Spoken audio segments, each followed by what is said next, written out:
নমস্কার, আমি সুমনা। মেদিনীপুরে বং পিজার যে নতুন আউটলেটটা ওপেন হয়েছে সেটা তো এতক্ষণে নিশ্চয়ই তোমরা সবাই জেনে গেছো।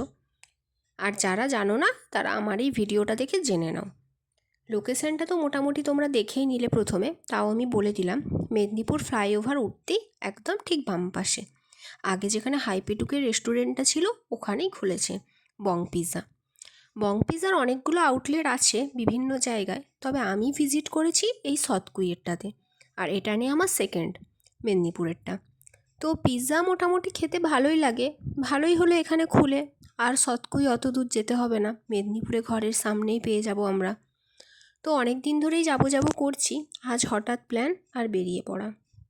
নামটা যদিও বং পিৎজা, বাট এটা মাল্টি কুইজিং রেস্টুরেন্ট। শুধু যে পিৎজা পাওয়া যায় এরকমটা নয়, সব রকম আইটেমই আপনারা এখানে পাবেন। আজ আমরা অর্ডার দিয়েছিলাম ক্রিসপি চিকেন আর চিকেন ওভারলোডেড পিৎজা, একটা মিডিয়াম সাইজের। ক্রিসপি চিকেন এর আগে আমরা অনেক জায়গাতেই ট্রাই করেছি, তবে এর টেস্টটা আমার একটু ডিফারেন্ট লাগলো, একটু বেশি স্পাইসি ছিল, যেটা একদম ঠিকঠাক।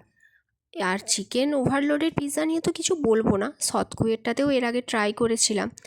এখানের পিৎজাগুলো এতটাই বেশি সফট হয়, তাই পিৎজা নিয়ে আর আলাদা করে কোনো কোয়ারিজ থাকার কথাও নয়। তো আমার তো ওভারঅল এক্সপিরিয়েন্স ভালো, এবং আমার সাথে যারা গেছিলো তারাও এক্সপিরিয়েন্স খুবই ভালোই দিয়েছে। সবারই মোটামুটি আইটেমগুলো ভালোই লেগেছে।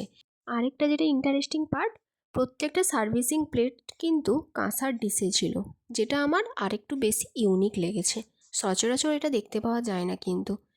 আর আমরা যে টাইমে গেছিলাম মোটামুটি কাস্টমারও প্রত্যেকটা টেবিলেই প্রায় ফিল আপই ছিল, তাই ওভারঅল এক্সপিরিয়েন্স আমাদের টু গুড।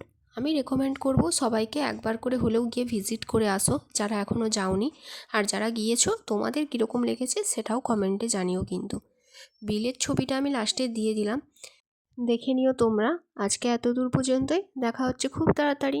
বাই।